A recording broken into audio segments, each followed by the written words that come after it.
শীতলক্ষ্যায় 18 ঘন্টার রুদ্ধশ্বাস অভিযানের পর উদ্ধার হলো ডুবে যাওয়া লঞ্চ, 30 জনের মৃত্যু।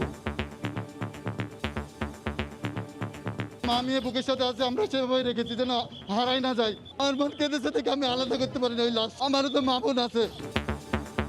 প্রিয়জনের মৃত্যু নিশ্চিত জেনে লাশ পেতে স্বজনদের দিক বিদিক ছোটাছুটি।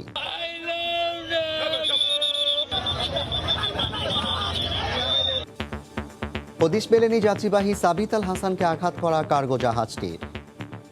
পোস্টার থেকে স্পিডবোটকে লক্ষ্য করে ছোট ছোট পাথরের টুকরা ফেলা হয়, এরপরে ওই স্পিডবোট ওই পাথরের খেয়ে তারা পিছনে ব্যাক হয়ে চলে আসে। সেই যানটি আমরা গ্রেপ্তার করতে পারিনি, কারণ আমরা মূলত উদ্ধার অভিযানেই ব্যস্ত ছিলাম। আমাদের পুলিশ চেষ্টা করছে। দেখছিলেন প্রধান শিরোনাম, রাতের সময়ের সঙ্গে আছি আমি জাফর সাদিক। এবার অন্যান্য শীর্ষ সংবাদ। লকডাউন নয়, চলছে কঠোর বিধিনিষেধ, জানালেন মন্ত্রিপরিষদ সচিব। অর্থনীতি বাঁচাতেই ভিন্ন পথে সরকার, বলছেন অর্থনীতিবিদরা। মার্কেট খোলা রাখার দাবিতে বিক্ষোভ। কঠোর বিধিনিষেধের প্রথম দিনে গণপরিবহন সীমিত হলেও স্বাভাবিক অন্যান্য যান চলাচল। করোনা আক্রান্তদের বেশিরভাগের সংক্রমিত হচ্ছে ফুসফুস। আজও মৃত্যু 52। রমজানে মসজিদে করা যাবে না ইফতার সেহরি, হচ্ছে তারাবি নামাজ। ধর্ম মন্ত্রণালয়ের 10 দফা নির্দেশনা। অফিস সময় সকাল 9টা থেকে বিকেল 3:30।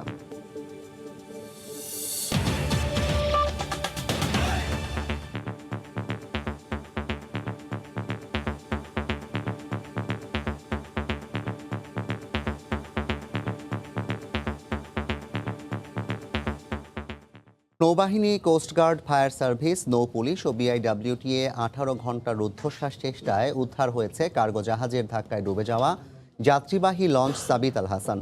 তবে ততক্ষণে নিভে গেছে লঞ্চে আটকে পড়া আরও 23টি প্রাণ। সব মিলিয়ে নৌ দুর্ঘটনায় মারা গেল 30 জন। প্রাথমিকভাবে দুর্ঘটনার জন্য কার্গো জাহাজটি দায়ী বলে জানিয়েছে বিআইডব্লিউটিএ। মিজানুর রহমান মিন্টুর ছবিতে মাহমুদ রাকিবের রিপোর্ট। লঞ্চ নয়, যেন শূন্যে ভাসছে কতগুলো হারিয়ে যাওয়া স্বপ্ন আর ভবিষ্যতের নানা বাসনা। যেখানে শূন্যে ভাসা লঞ্চটির প্রতিটি জানালাতেই হয়তো ছিল এক একটি পরিবারের গল্প, যেখান থেকে আর কোনো বাসনাই পূরণ করা সম্ভব নয়। দুর্ঘটনার 18 ঘন্টা পর সোমবার বেলা 12টার দিকে বিএডব্লিউটিএর উদ্ধারকারী জাহাজ প্রত্যয়ের সহায়তায় ডুবে যাওয়া সাবিত আল হাসান লঞ্চটি শীতলক্ষ্যার তলদেশ থেকে তুলে আনা হয়। স্বজনদের আশঙ্কা সত্য প্রমাণ করে লঞ্চটির ভিতর থেকে একে একে বের করে আনা হয় 21টি মরদেহ। সাথে স্মৃতি হিসেবে বের করা হয় হারিয়ে যাওয়া প্রিয় মুখটির বিভিন্ন তৈজসপত্র, যা দেখে ভারী হয়ে ওঠে শীতলক্ষ্যার আকাশ বাতাস।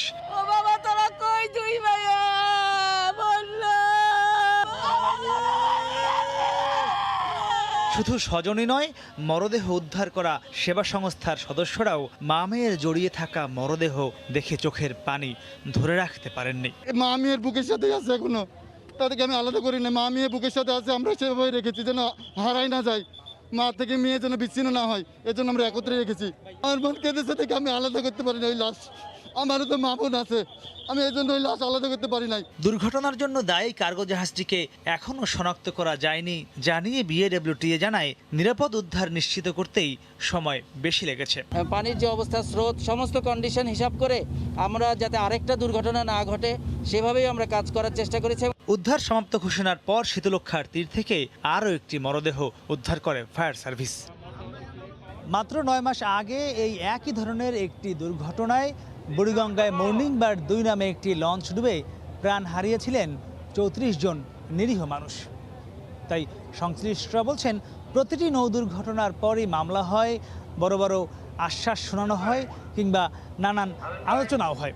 তবে কোনো মামলারই টেকসই ও সঠিক বিচার না হয় বারবারই নৌচালকরা এভাবে পানিতে পিষিয়ে হত্যা করছেন অসংখ্য সাধারণ মানুষকে। মাহমুদ রাকিব, সময় সংবাদ, শীতলক্ষ্যা নদী, নারায়ণগঞ্জ। প্রিয়জনের মৃত্যু নিশ্চিত জেনে লাশ পেতে দিক বিদিক ছোটাছুটি করছেন স্বজনরা। লঞ্চ দুর্ঘটনার পর থেকে স্বজনদের সন্ধানে শীতলক্ষ্যার পাড়ে ঘন্টার পর ঘন্টা অপেক্ষায় ছিলেন নিখোঁজ যাত্রীদের স্বজনরা। স্বজনকে জীবিত ফিরে পাওয়ার অপেক্ষার পালা শেষ, মৃত্যু নিশ্চিত। এবারে অপেক্ষা মরদেহ হাতে পাবার। প্রিয়জনের লাশ খুঁজে পেতে হুমড়ি খেয়ে পড়েন পরিবারের সদস্যরা। মুন্সিগঞ্জ শহরের মালপাড়ার বাসিন্দা সুনিতা সাহা ছোট ছেলে আকাশের চিকিৎসা শেষে নারায়ণগঞ্জ থেকে ফিরছিলেন। সঙ্গে ছিলেন আরেক ছেলে বিকাশ। কিন্তু লঞ্চ দুর্ঘটনা কেড়ে নিল তিনজনকেই। স্ত্রী সন্তান হারিয়ে বিলাপ করছেন বাড়ির কর্তা হারাধন সাহা। আমার বাবা, আমার দুই বাবা, আমার ঘরে বাতি দেওয়ার লোক নাই দাদা। আমি কার কাছে বলবো আমার ঘরে বাতি দিব, ওই লোক আমার নাই। একই অবস্থা লঞ্চ দুর্ঘটনায় প্রাণ হারানোদের পরিবারগুলোতে। স্বজনদের বুক ফাটা আর্তনাদে ভারী হয়ে উঠেছে আশপাশের পরিবেশ। নৌপথের অব্যবস্থাপনায় ক্ষোভ জানিয়েছেন তারা। শীতলক্ষ্যা নদীতে নিয়মনীতির তোয়াক্কা না করে অবাধে বিভিন্ন মালবাহী নৌযান নিয়ন্ত্রণের দাবি জানিয়েছেন স্থানীয় জনপ্রতিনিধি। আর দুর্ঘটনায় স্বজনহারা পরিবারগুলোকে মানবিক সাহায্য দেওয়ার আশ্বাস দিয়েছে মুন্সিগঞ্জ জেলা প্রশাসন। এই বালুদস্যু যারা এই বাল গেটগুলো সন্ধ্যার পরেও এই নৌপথে চলাচল করে, তাদের বিরুদ্ধে ব্যবস্থা গ্রহণের জন্য সংশ্লিষ্টদের কাছে এমনকি জাতীয় সংসদে পর্যন্ত কথা বলেছি। যেখানে সেখানে এই কি বলে লাইটার জাহাজগুলো দাঁড় করিয়ে রাখা যাবে না। জেলা প্রশাসন এবং লঞ্চ মালিক সমিতি বা লঞ্চ মালিক কর্তৃপক্ষ যারা রয়েছে, আমরা সম্মিলিতভাবে অবশ্যই একটা উদ্যোগ গ্রহণ করব যাতে যাত্রীদের নিরাপদে পারাপার নিশ্চিত করা যায় এবং তাদের সেবার মান যাতে সুন্দর করা যায়। এদিকে নিহত প্রত্যেক পরিবারকে দাফন খরচ বাবদ 25,000 টাকা করে আর্থিক সহায়তা দেওয়ার ঘোষণা দিয়েছে নারায়ণগঞ্জ জেলা প্রশাসন। তৌফিক মাহমুদ, সময় সংবাদ। এখনও হদিশ মেলেনি যাত্রীবাহী লঞ্চ সাবিত আল হাসানকে আঘাত করা কার্গো জাহাজটির। লঞ্চটিকে ধাক্কা দিয়ে পালানোর সময় কোস্টারটির পিছনে একটি স্পিডবোট, কিন্তু মেঘনা নদীতে পৌঁছার পর কোস্টারটি থেকে অনবরত পাথর ছুঁড়ে মারা হয়। আর এ কারণেই ঘাতক কোস্টারকে আটক করা যায়নি বলে জানিয়েছে নৌপুলিশ। আবু সাইদের ক্যামেরায় নাসিরউদ্দিন উজ্জ্বলের রিপোর্ট। পেছন থেকে এসে ঘাতক পাথরবাহী একটি কোস্টার পেছন থেকে যাত্রীবাহী লঞ্চ এমএল সাবিত আল হাসানকে ধাক্কা দিয়ে ডুবিয়ে দেয়। বিশাল কোস্টারটি এত বড় অপরাধ করে কিভাবে পালিয়ে গেল সেটা নিয়ে প্রশ্ন উঠেছে।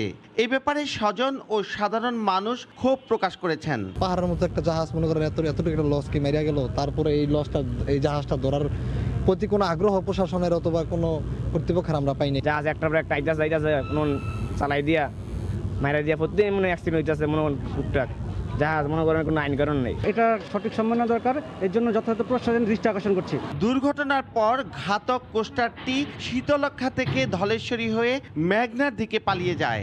তবে ব্রিজের কাজে থাকা একটি স্পিডবোট কোস্টারটির পিছু নেয়। ধাওয়া করে মেঘনা নদীতে যাওয়ার পর কোস্টার থেকে পাথর ছুঁড়ে মারে স্পিডবোটটিকে লক্ষ্য করে। এতে ভীত হয়ে পিছু হটে স্পিডবোটটি। এমন তথ্য জানিয়েছেন নৌ পুলিশের কর্মকর্তা। কোস্টার থেকে স্পিডবোটকে লক্ষ্য করে ছোট ছোট পাথরের টুকরা ফেলা হয়, এরপরে ওই স্পিডবোট ওই পাথরের খেয়ে তারা পিছনে ব্যাক হয়ে চলে আসে। আমরা সাধারণত ওই কান্ট্রি বোট দিয়েই আমরা ধাওয়া করি, কিন্তু কান্ট্রি বোট দিয়ে ধাওয়া করে আমরা পাই নেই। নারায়ণগঞ্জ থেকে মুন্সিগঞ্জে আসার পথে রোববার সন্ধ্যা 6:06টার দিকে একটি কোস্টার প্রচণ্ড গতিতে যাত্রীবাহী এমএল সাবিত আল হাসানকে ধাক্কা দিলে শতাধিক যাত্রী নিয়ে শীতলক্ষ্যায় ডুবে যায়। নাসিরউদ্দিন উজ্জ্বল, সময় সংবাদ, মুন্সিগঞ্জ। গত 29 বছরে দেশে নৌ দুর্ঘটনায় মারা গেছে 3,654 জন। এ নিয়ে বিস্তারিত থাকছে রিপোর্টে।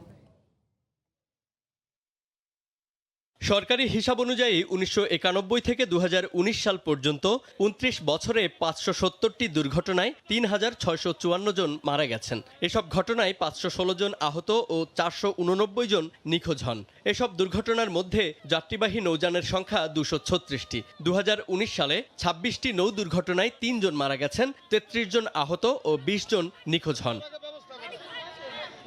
এর আগে 2015 সালে 22টি দুর্ঘটনায় 120 জন মারা যান। দুর্ঘটনার পরিসংখ্যান ও ধরন অনুযায়ী শুধু সংঘর্ষে 42.70% দুর্ঘটনা ঘটে। অতিরিক্ত যাত্রী বা পণ্য বোঝাইয়ের কারণে 24.70%, বৈরী আবহাওয়ার কারণে 23.60%, অগ্নিকাণ্ড ও বিস্ফোরণে 6.61% এবং অন্য সব কারণে 2.83%।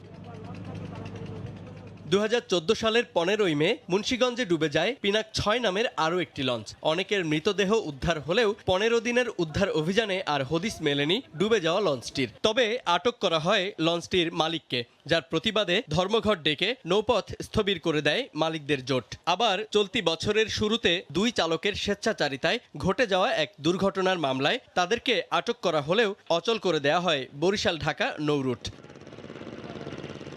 এই দুটি সহ এমন আরও অসংখ্য লঞ্চ ডুবির ঘটনায় মামলা হলেও ধরা পড়েন না অভিযুক্তরা। কখনো কখনো গ্রেফতার হলেও শেষ হয় না বিচার কাজ। বিভিন্ন সময় তদন্ত কমিটি হয় কারণ অনুসন্ধানের। তদন্তে কি পাওয়া যায় তা যেমন আলোর মুখ দেখে না বেশিরভাগ সময়, আবার কখনো বাস্তবায়ন হয় না কমিটির সুপারিশও। জুবায়ের ফয়সাল, সময় সংবাদ, ঢাকা। করোনার দ্বিতীয় সংক্রমণ রোধে সরকারের 7 দিনের কর্মসূচি লকডাউন নয়, কঠোর বিধিনিষেধ, একথা জানিয়েছেন মন্ত্রিপরিষদ সচিব। সোমবার সকালে মন্ত্রিপরিষদ বৈঠকের পর ব্রিফিংয়ে তথ্য জানিয়ে তিনি বলেন, লকডাউনের বিষয়ে সিদ্ধান্ত হবে বৃহস্পতিবার। বিশ্লেষকরা বলছেন, অর্থনীতি বাঁচাতেই ভিন্ন পথে হাঁটছে সরকার। দেবাশিস রায়ের রিপোর্ট। দেশে 29 মার্চের পর থেকে লাফিয়ে বাড়ছে করোনা মহামারীর সংক্রমণ। পরিস্থিতি নিয়ন্ত্রণে গেল 3 এপ্রিল সকালে সড়ক পরিবহন ও সেতুমন্ত্রী ওবায়দুল কাদের জানান, লকডাউনে যাচ্ছে দেশ। সংক্রমণ রোধে এই পদ্ধতি অনুসরণ করা হচ্ছে বলে জানিয়েছিলেন জনপ্রশাসন প্রতিমন্ত্রীও। আগামী সোমবার থেকে 1 সপ্তাহ সারা বাংলাদেশে লকডাউনের সিদ্ধান্ত নিয়েছে সরকার। 2-3 দিনের মধ্যেই সারা দেশে লকডাউনের সিদ্ধান্ত দিতে যাচ্ছে 1 সপ্তাহের জন্য। এর পরদিন রোববার যে প্রজ্ঞাপন জারি করা হয় 7 দিনের, সেখানে কাগজে কলমে লকডাউনের পরিবর্তে সরকার 11 দফা জারি করে নিষেধাজ্ঞা দিয়ে। সেই নির্দেশনায় দেশে সবকিছু প্রায় স্তব্ধ করার কথা থাকলেও 7 দিনের কর্মসূচির প্রথম দিনে রাজপথে ছিল না বিধিনিষেধের ছিটে ফোঁটাও। করোনা পরিস্থিতি নিয়ে দেশবাসীর এমন উদাসীনতার মধ্যেই নীতি নির্ধারণী পর্যায়ের একজন পদস্থ কর্মকর্তা জানালেন, 7 দিন লকডাউন নয়, দেশে বিধিনিষেধ আরোপ করা হয়েছে। নিষেধাজ্ঞা বলছি, কিন্তু আমরা লকডাউন ঠিক বলি নাই। যতটুকু দরকার অফিস চালানোর জন্য ততটুকু থাকবে। সোমবার মন্ত্রিপরিষদ বৈঠকের পর সচিবালয়ে ব্রিফিংয়ে মন্ত্রিপরিষদ সচিব বলেন, বৃহস্পতিবার পরবর্তী সিদ্ধান্ত নেবে সরকার। দেখি আমরা আর 7 দিন পরে কি অবস্থা হয়, আমরা বৃহস্পতিবার আবার রিভিউ করব ইনশাল্লাহ। তবে অর্থনীতি বিশ্লেষকরা বলছেন, লকডাউনে স্বাস্থ্য ঝুঁকি কিছুটা কমানো গেলেও বিপুল পরিমাণে বেড়ে যায় আর্থিক ঝুঁকি। লকডাউন দীর্ঘায়িত না করে বরং স্বাস্থ্যবিধি সর্বত্র মানার ব্যাপারে কঠোর এবং সুনির্দিষ্ট দিক নির্দেশনা আসা এবং সেটার কঠোর বাস্তবায়ন হওয়া। নিম্ন আয়ের জনগোষ্ঠীকে করোনার উচ্চ সংক্রমণ থেকে রক্ষার পাশাপাশি অর্থনীতির চাকা সচল রাখতে সরকারকে কার্যকর পন্থা খুঁজে বের করার তাগিদ দিচ্ছেন বিশ্লেষকরা। দেবাশিস রায়, সময় সংবাদ, ঢাকা। অফিস খোলা রেখে গণপরিবহন বন্ধ ঘোষণা, সেই সুযোগে সড়ক জুড়ে বিকল্প পরিবহনের ছড়াছড়ি। সব মিলিয়ে সরকার ঘোষিত লকডাউনের প্রথম দিনে অনেকটাই স্বাভাবিক ছিল নগর জুড়ে গাড়ি চলাচল, ছিল ট্রাফিক পুলিশের ব্যস্ততা। কিন্তু চোখে পড়েনি লকডাউন কিংবা মানুষের অবাধ চলাচল নিয়ন্ত্রণে সংশ্লিষ্ট কর্তৃপক্ষের তেমন কোনো উদ্যোগ। লকডাউনে সরকার ঘোষিত নির্দেশনার কঠোর সমালোচনা করেছেন কাজের প্রয়োজনে বাইরে বের হওয়া সাধারণ মানুষ। লকডাউনের প্রথম দিন, উদ্দেশ্য করোনার সংক্রমণ রোধে মানুষের অবাধ চলাচল রুখে দেয়া। কিন্তু পণ্য পরিবহনের জন্য ব্যবহৃত এই যানটিতে মানুষের হুমড়ি খেয়ে পড়া আঙুল তোলে সরকারের লকডাউনের লক্ষ্য ও উদ্দেশ্যের দিকেই। সোমবার সকাল থেকে রাজধানীর গুরুত্বপূর্ণ সড়কের মোড়গুলোতে ছিল গাড়ির জটলা। সেই জট কখনো কখনো রূপ নিয়েছে গাড়ির দীর্ঘ সারিতে। স্বাভাবিক দিনের মতোই যান নিয়ন্ত্রণে হিমশিম খেতে হয় ট্রাফিক পুলিশকেও। যার ব্যক্তিগত গাড়িগুলো আছে ওইখান থেকে তুলনামূলকভাবে গাড়িগুলো বেশি বের হয়েছে এখন। তারা একদিকে অফিসে খোলা রাখছে, গাড়িগুলো বন্ধ, কিন্তু মানুষ কর্মক্ষেত্রের কারণে তার বাসা থেকে বের হতে হচ্ছে। এখন পেটের তাগিদে ভাই রাস্তায় বের হয়েছে, 3 দিন ধরে বের হয়নি, বাসায় কিচ্ছু নাই। এদিকে লকডাউন বাস্তবায়নে সংশ্লিষ্ট কর্তৃপক্ষের জোর কোনো তৎপরতা যে ছিল না তার প্রমাণ নগরে চলা কিছু গণপরিবহন। সরকারের প্রজ্ঞাপনে গণপরিবহন চলাচল সম্পূর্ণ নিষিদ্ধ ঘোষণা করা হলেও চোখ ফাঁকি দিয়ে চলতে দেখা গেছে অনেককেই। আমাদের মালিকেরা কিন্তু ঠিকই প্রাইভেট কারে অফিস করতেছে, আমাদের উপর অত্যাচার করতেছে। এটা তো লকডাউন মনে হচ্ছে না, সবকিছু আগের মতো স্বাভাবিকই মনে হচ্ছে। না, আমাকে আলাদা পরিবহন দেয়নি। আজকে তো গণপরিবহন বন্ধ, আপনি তো গাড়ি বের করলেন। গাড়ি আমারটা ডিস্টার্ব, আমার গাড়ি গ্যারেজ করবো দেখে আমি গাড়ি নিয়ে আসছি। তবে রাজধানীর শাহবাগে র্যাবের পক্ষ থেকে বসে একটি ভ্রাম্যমাণ আদালত। মাস্ক ব্যবহার নিশ্চিত করা সহ বিনা প্রয়োজনে বাইরে বের হওয়া মানুষদের বিরুদ্ধে ব্যবস্থা নিতে দেখা গেছে তাদের। লকডাউনে বলা হয়েছে অতি প্রয়োজন ছাড়া কেউ কিন্তু বাসার বাইরে না আসার জন্য বলা হয়েছে। এদিকে রাজধানীর অন্যতম বাস টার্মিনাল গাবতলী থেকে কোনো বাস ছেড়ে না গেলেও সকালে দেশের বিভিন্ন জেলা থেকে যাত্রী নিয়ে ঢাকায় ফিরেছে অনেক দূরপাল্লার বাস।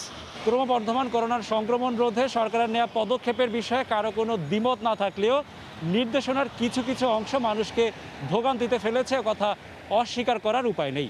আর তাই ভোগান্তিতে পড়া মানুষগুলোর দাবি, প্রথম দিনের তিক্ত অভিজ্ঞতাকে কাজে লাগিয়ে সিদ্ধান্তে কিছু পরিবর্তন আনলে হয়তো সফলতার মুখ দেখবে লকডাউন। রাশেদ বাপ্পি, সময় সংবাদ, ঢাকা। কঠোর বিধিনিষেধের প্রথম দিনে রাজধানীর পরিস্থিতি জানাতে এই মুহূর্তে পুরান ঢাকার নাজিরা বাজার এলাকায় আছেন রিপোর্টার তোহা খান তামিম। বিস্তারিত জানতে সরাসরি চলে যাচ্ছি তার কাছে। তামিম। জাফর, করোনা সংক্রমণ এবং মৃত্যুর মিছিল দুটোই কিন্তু প্রতিদিন আমরা দেখছি যে আগের দিনের যে রেকর্ড সেটি আসলে ভাঙছে এবং লাফিয়ে লাফিয়ে যে সংক্রমণের সংখ্যা সেটি আসলে বাড়ছে।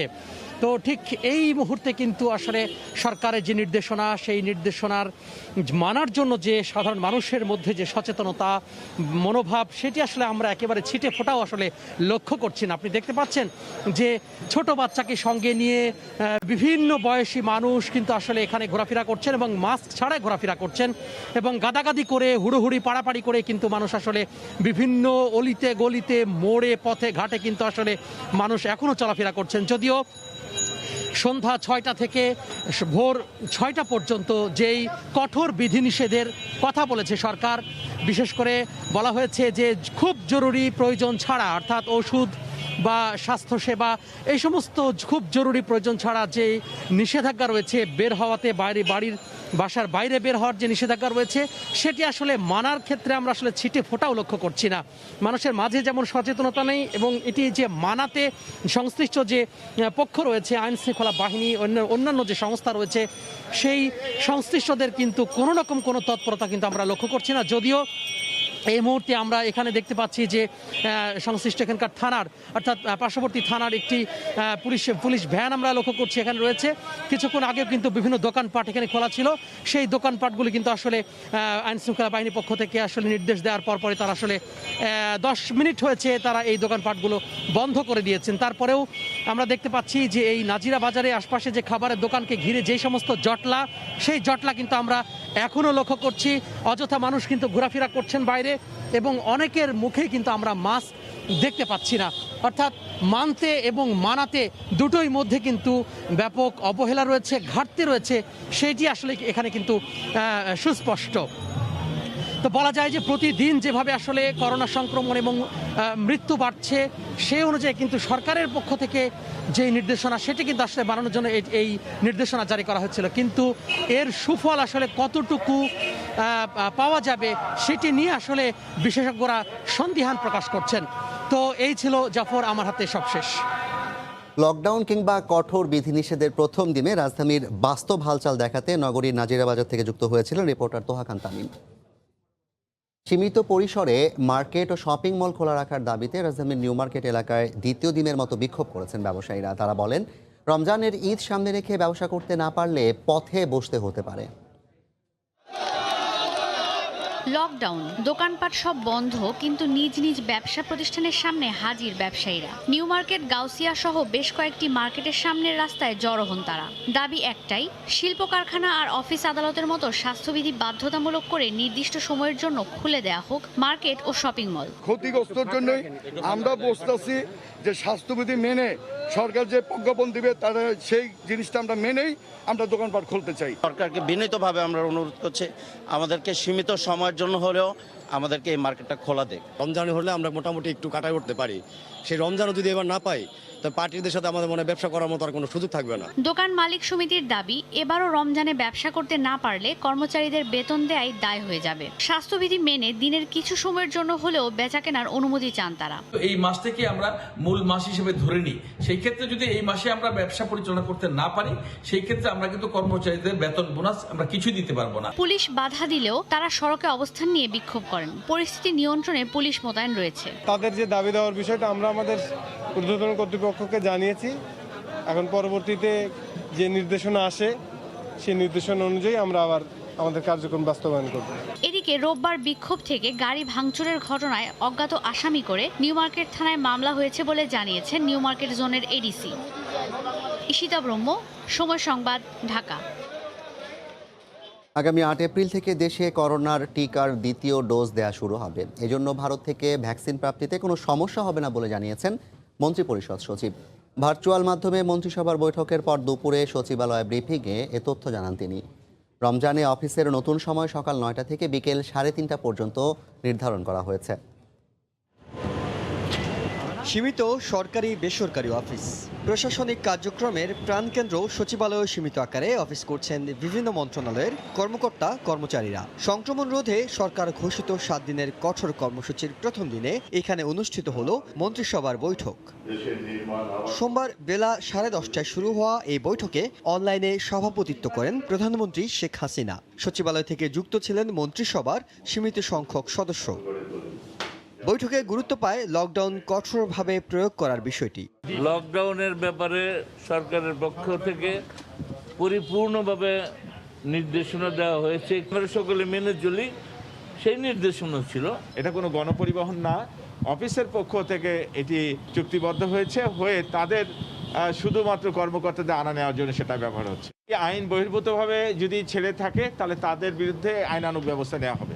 পরে সাংবাদিকদের ব্রিফিংয়ে মন্ত্রিপরিষদ সচিব জানান 8 এপ্রিল শুরু হবে দ্বিতীয় ডোজের টিকা দেয়া। রমজানে অফিস শুরুর সময়ও নির্ধারণ করা হয়েছে সভায়। রমজানের সময় 9টা থেকে 3:30, তার মধ্যে 1:15 থেকে 1:30 পর্যন্ত নামাজের বিরতি। হাসপাতাল, রাষ্ট্রায়ত্ত শিল্প, কলকারখানা জরুরি যারা আছে তারা নিজেদেরটা সময় নিজেরা কমফোর্টেবল করে নেবে। 8 তারিখ থেকে যে সেকেন্ড ডোজ শুরু হওয়ার কথা এটা যথারীতি চলবে। এছাড়া সভায় খেতাবপ্রাপ্ত মুক্তিযোদ্ধা ও তাদের পরিবারের সদস্যদের উৎসব ভাতা দেওয়ার প্রস্তাবে অনুমোদন দিয়েছে সরকার। হিসান জুয়েল, সময় সংবাদ, ঢাকা। করোনার দ্বিতীয় ঢেউয়ে আক্রান্তের বেশিরভাগের সংক্রমিত হচ্ছে ফুসফুস। অল্প সময়ের মধ্যে সিটি স্ক্যান কিংবা এক্স-রেতে অনেক ক্ষেত্রে মিলছে 30 থেকে 50% পর্যন্ত ড্যামেজ। হয়তো এমন দৃশ্যই এই অতিমারি মোকাবিলায় সাহস যোগায়। ভয়াবহতা জেনে বুঝেও শক্ত হাতে আপনজনকে ধরে রাখতেই প্রতিদিন আক্রান্ত বাড়লেও লড়াই করে যাচ্ছে বাংলাদেশ।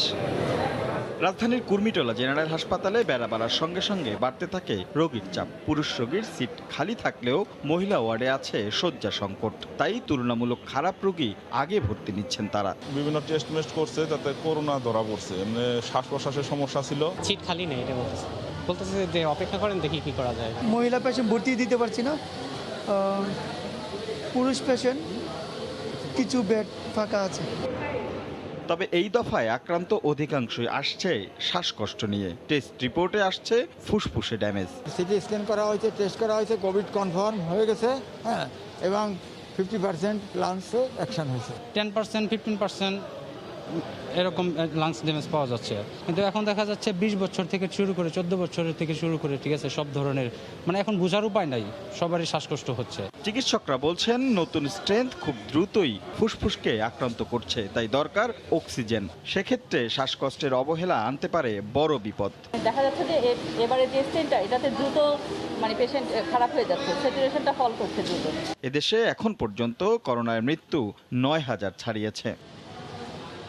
রাশেদ লিমন, সময় সংবাদ, ঢাকা। কিছুক্ষণ আগে রংপুর, দিনাজপুর সহ উত্তরাঞ্চলের কয়েকটি জেলায় মৃদু ভূকম্পন অনুভূত হয়েছে। এই মুহূর্তে রংপুরে আছেন রিপোর্টার রতন সরকার। এই বিষয়ে জানতে সরাসরি চলে যাচ্ছে তার কাছে। রতন।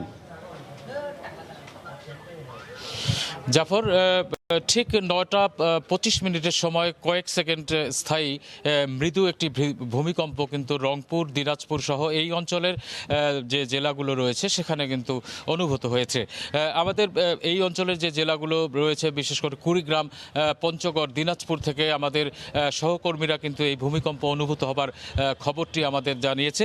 এই লকডাউনের প্রথম দিনে কিন্তু আজকে এই যে লোকজন ঘরে ছিল, এই ভূমিকম্প হবার পরে কিন্তু আমরা দেখেছি শহরের বিভিন্ন জায়গায় লোকজন ঘর ছেড়ে বের হয়েছে। তবে ভূমিকম্পটি মারাত্মক কোনো ধরনের ভাবে ক্ষতি তৈরি করেনি বা কোনো রকমের ক্ষতির সৃষ্টি হবার কোনো খবর কিন্তু আমরা এখন পর্যন্ত পাইনি। আবহাওয়া অফিসের সঙ্গে যোগাযোগ করেছি, তারা আসলে এখনো পর্যন্ত আমাদের জানাতে পারেনি যে এই ভূমিকম্পের উৎপত্তি স্থলটি কোথায় বা এর কত মাত্রায় অনুভূত হয়েছে। তবে তারা এই বিষয়টি অ্যানালাইসিস করছেন বলে আমাদেরকে জানিয়েছেন। তো এই ছিল রংপুর দিনাজপুর অঞ্চলে ভূমিকম্পের সর্বশেষ খবর। জাফর। রংপুর থেকে যুক্ত হয়েছিলেন রিপোর্টার রতন সরকার।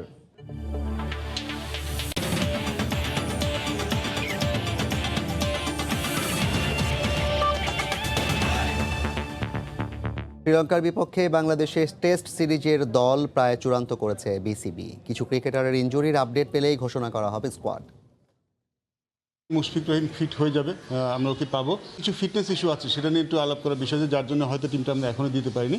বাট আজকে অথবা কালকের মধ্যে আমরা সবাই ফিটনেস রিপোর্টটা পেয়ে যাব, তারপরে আসলে আমাদের দলটা কী হবে সেটা চূড়ান্ত করে ফেলতে হবে। কিছু ইয়াংস্টার ভালো করেছে দেখেছি আমরা, কিছু বোলার ভালো করেছেন, সাথে যারা পুরনো তারা ভালো করেছেন। তামিম এই মুহূর্তে টেস্ট এবং ওডিআই নিয়ে ভাবছে, কিন্তু টি-20 কিন্তু একদম পুরোপুরি বিদায় নেয়নি। তামিম যে এই টি-20 সিরিজটা খেলেনি, কিন্তু ও কিন্তু বলেনি যে আর খেলবে না, এবং আমি শিওর যখন টি-20 ওয়ার্ল্ড কাপ হবে তখন সে অ্যাভেলেবেল থাকবে।